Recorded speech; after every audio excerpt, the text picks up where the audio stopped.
Hello viewers, আসসালামু আলাইকুম। Special cooking variety চ্যানেলের পক্ষ থেকে নতুন একটি রেসিপি দেখার জন্য আপনাদেরকে স্বাগতম জানাচ্ছি।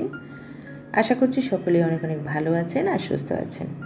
আজ আমি আপনাদের সাথে শেয়ার করছি খোসাসহ কাঁচা আমের ঝাল ঝাল টক মিষ্টি আচার। কাঁচা আমের এই আচারটা যদি এইভাবে একবার তৈরি করে না খান, তাহলে কিন্তু এই স্বাদটা বুঝতেই পারবেন না যে কতটা মজাদার হয়ে থাকে। এই আচারটা আমি খেজুরের গুড় আর নাগামরিচ দিয়ে তৈরি করেছি, তাই খেতে কিন্তু ভীষণই মজাদার হয়েছে।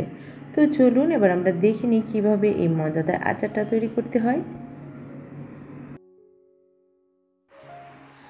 খোসাসহ কাঁচা আমের ঝাল ঝাল টক মিষ্টি এই আচারটা তৈরি করে নেওয়ার জন্য এখানে আমি 2 কেজি পরিমাণ ফ্রেশ কাঁচা আম নিয়ে নিয়েছি। আর আমগুলোকে পরিষ্কার করে ভালোভাবে ধুয়ে নিয়েছি, যাতে করে আমের খোসার উপরে কোনো ময়লা না থাকে। যেহেতু খোসাসহ আমি আচারটা তৈরি করছি, তাই খোসাটাকে কিন্তু ভালোভাবে পরিষ্কার করে ধুয়ে নিতে হবে। এখন আমি আমগুলোকে ছোটো ছোটো টুকরো করে কেটে নিচ্ছি। আমের বোটাটাকে কেটে ফেলে দিয়ে আমগুলোকে আমি ছোটো ছোটো টুকরো করে নিচ্ছি। আমগুলো আটি যেন একদম পরিপক্ক হয় এমন আমি এখানে নিতে হবে। আটিটা শক্ত হলে আচারটা খেতে বেশি ভালো লাগে। আমার প্রত্যেকটা আমের আটি কিন্তু শক্ত হয়েছে। আর এরকম সাইজ করে আমি আমগুলো কেটে নিচ্ছি, তবে আপনারা আপনাদের ইচ্ছা মতো যেরকম সাইজ করে নিতে পারেন। আমগুলো আমার কেটে নেওয়া হয়ে গেছে, এখন একটা সাইডে রেখে দিচ্ছি। এখন চুলায় একটি প্যান বসিয়ে দিয়েছি, আর এখানে আমি দিয়ে দিয়েছি 6টা শুকনো লাল মরিচ, 1 চা চামচ পরিমাণ আস্ত ধনিয়া, 1 চা চামচ পরিমাণ আস্ত জিরে, 4টা ছোটো এলাচ, হাফ চামচের মতো মেথি, আর হাফ চামচের মতো দিয়ে দিয়েছি আস্ত পাঁচফোড়ন। এখন চুলার আঁচটা একদম লোতে রেখে এই মশলাগুলোকে মুচমুচে করে ভেজে নিচ্ছি। মশলা থেকে যখন দেখবেন সুন্দর একটা ফ্লেভার বের হচ্ছে, তখনই বুঝতে হবে যে মশলাটা ভেজে নেওয়া হয়ে গেছে। মশলাটা আমার ভেজে নেওয়া হয়ে গেছে। এখন আমি চুলাটা বন্ধ করে দিচ্ছি। তারপর মশলাগুলোকে হালকা একটু ঠান্ডা করে নিচ্ছি। ঠান্ডা করে নিয়ে একটা ব্লেন্ডারে দিয়ে মশলাটাকে ব্লেন্ড করে নিচ্ছি। মশলাটা কিন্তু খুব মিহি করা যাবে না, একটু দানাদার রাখতে হবে, এতে করে আচারটা খেতে ভালো লাগবে। মশলাটা এখন আমি একটা সাইডে রেখে দিচ্ছি। তারপর চলে যাচ্ছি আমি আচারটা তৈরি করে নেওয়ার জন্য। এর জন্য চুলায় একটি প্যান বসিয়ে দিয়েছি, আর এখানে আমি দিয়ে দিয়েছি 1 কাপ পরিমাণ সরষের তেল।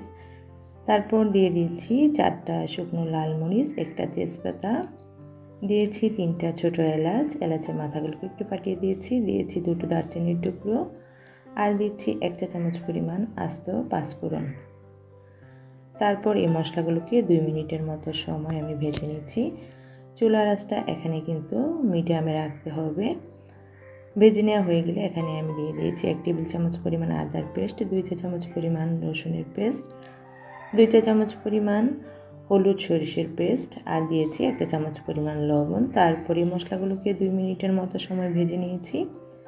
ভেজে নিয়ে এখানে আমি আমগুলো দিয়ে দিচ্ছি। আমার প্যানটা ছোট হয়ে গেছে, তাই আমি এখন প্যানটা চেঞ্জ করে নিচ্ছি। অন্য একটি প্যানে নিয়ে নিয়েছি। তারপর এখানে আমি দিয়ে দিচ্ছি 1 চা চামচ পরিমাণ হলুদের ফাঁকি, 1 চা চামচ পরিমাণ ধনিয়া ফাঁকি, 1 চা চামচ পরিমাণ মরিচের ফাঁকি। এখন এই মশলাগুলো দিয়ে তেলের সাথে আমগুলোকে 2 থেকে 3 মিনিটের মতো সময় ভেজে নিচ্ছি। ভেজে নেওয়া হয়ে গেলে এখানে আমি অ্যাড করে দিচ্ছি খেজুরের গুড়। এখানে 2 কাপ পরিমাণ খেজুরের গুড় আছে। আপনারাও চেষ্টা করবেন এই গুড়টা দিয়ে আচারটা তৈরি করে নেওয়ার জন্য, এতে করে আচারটা খেতে কিন্তু ভীষণ ভালো লাগে। তবে আপনারা যদি গুড় না দিয়ে চিনি দিতে চান, তাও কিন্তু দিতে পারেন। গুড়টা দিয়ে একটু নেড়েচেড়ে মিলিয়ে নিয়েছি। তারপর এখানে আমি দিয়ে দিচ্ছি যে মশলাটা আমি তৈরি করে রেখেছিলাম, ওখান থেকে 2 চা চামচ মশলা দিয়ে দিচ্ছি, আর দিয়েছি 1 চা চামচ পরিমাণ বিট লবণ। এখন আস্তে আস্তে করে নাড়াচাড়া করে দিচ্ছি। এখানে কিন্তু কোনো পানি অ্যাড করতে হবে না। আম থেকেও পানি উঠে আসবে, আবার গুড়টা গলে গিয়েও পানি উঠে আসবে। এই যে আমটার থেকে কিন্তু পানি বের হয়ে এসেছে, আর গুড়টাও গলে গেছে দেখুন। এখন এই গুড়ের পানিটা দিয়ে কিন্তু আমগুলোকে সুন্দরভাবে সিদ্ধ করে নিব। আম কিন্তু ঢাকতে হবে না, এইভাবে কিন্তু আমগুলো সিদ্ধ হয়ে যাবে। আমগুলো যখন পুরোপুরি সিদ্ধ হয়ে যাবে আর গুড়ের পানিটা শুকিয়ে আসবে, এই পর্যায়ে আমি এখানে অ্যাড করে দিচ্ছি 1/3 কাপ পরিমাণ হোয়াইট ভিনেগার বা সিরকা।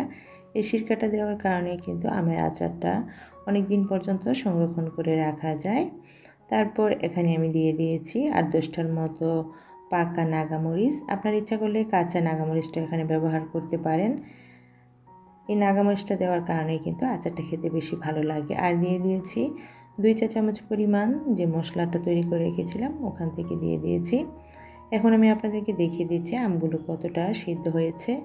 আমগুলো পুরোপুরি সিদ্ধ হয়ে গেছে। আর 2 থেকে 3 মিনিটের মতো সময় আমি আচারটাকে জাল করে নিচ্ছি। এর থেকে বেশি সময় আর জাল করতে হবে না। এই যে আচারটা আমার তৈরি করে নেওয়া হয়ে গেছে। এখন আমি চুলাটা বন্ধ করে দিচ্ছি। তারপর আচারটাকে ভালোভাবে ঠান্ডা করে নিতে হবে। ঠান্ডা করে নিয়ে আমি একটা সার্ভিং ডিশে কিছুটা আচার সার্ভ করে নিচ্ছি আর কিছুটা আচার বয়মের মধ্যে সংরক্ষণ করছি। কাঁচা আম থাকতে থাকতে আপনারা এইভাবে কাঁচা আমের আচারটা তৈরি করে সংরক্ষণ করে রাখতে পারেন। আর আসছে ঈদে অতিথি আপ্যায়নে এই আচারটা সার্ভ করতে পারেন।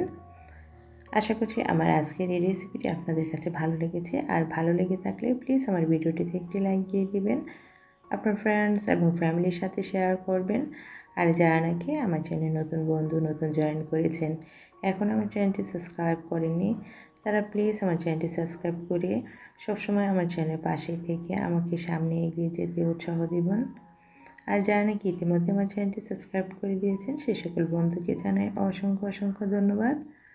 আবারও চলে আসবো নতুন কোনো রেসিপি নিয়ে। সেই পর্যন্ত সকলেই অনেক বেশি ভালো থাকেন আর সুস্থ থাকেন। আল্লাহ হাফেজ।